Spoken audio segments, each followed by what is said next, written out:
Bismillahirrahmanirrahim. Assalamu alaikum dear students. Our next topic is electroplating of chromium. The electroplating of chromium is carried out in the same way as that of a silver.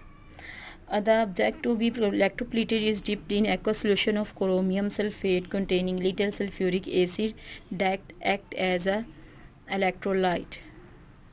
Listen girls, the procedure for electroplating of zinc, chromium and nickel and electroplating with zinc, chromium, nickel is the same, but the main difference between the electroplating of chromium and it is somewhat unique procedure, because in the electroplating of chromium the anode we use anode of made up of antimony lead instead of chromium.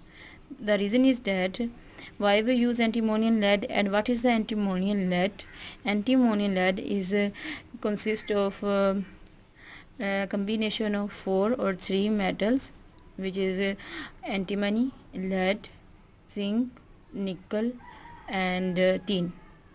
These because they are more resistant to oxidation, and it also maintain the balance of positive and negative ions in the electrolyte solution, which we take in the electrolytic tank.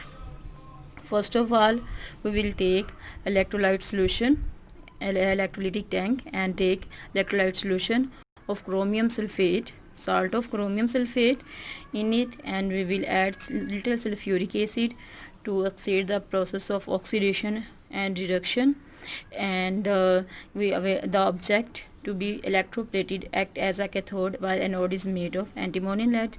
And I have also discussed that the reason for use of antimony lead is that antimony lead is more resistant to oxidation.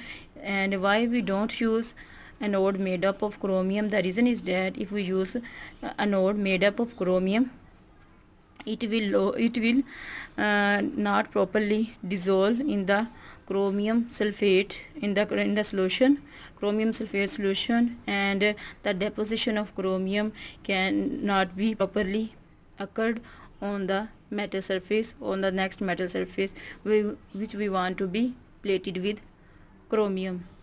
And the reason is that when we use chromium anode, it will dissolve chromium ions, and it will, when the process of electrolysis start, we will pass current through the chromium sulfate ions.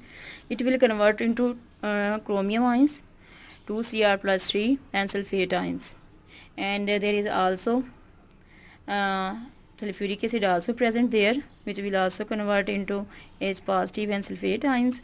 So if we use chromium anode, the number of positive ions will be exceed than the number of negative ions, and due to positive ions, more positive ions, the process of oxidation, further oxidation can be reduced, further oxidation of chromium can be reduced, and it can be stopped.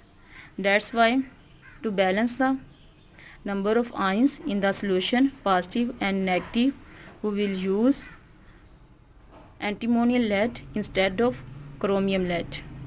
And the overall reaction at the electrodes are as follows. For example, at anode, 4 hydroxide ion are produced, and where it is come from? H positive and 4 OH negative. Water molecule reduced to hydrogen ions and hydroxide ion. And at anode, 4 hydroxide ion release 4 electrons, and 4 electrons, where it comes from? 4 electrons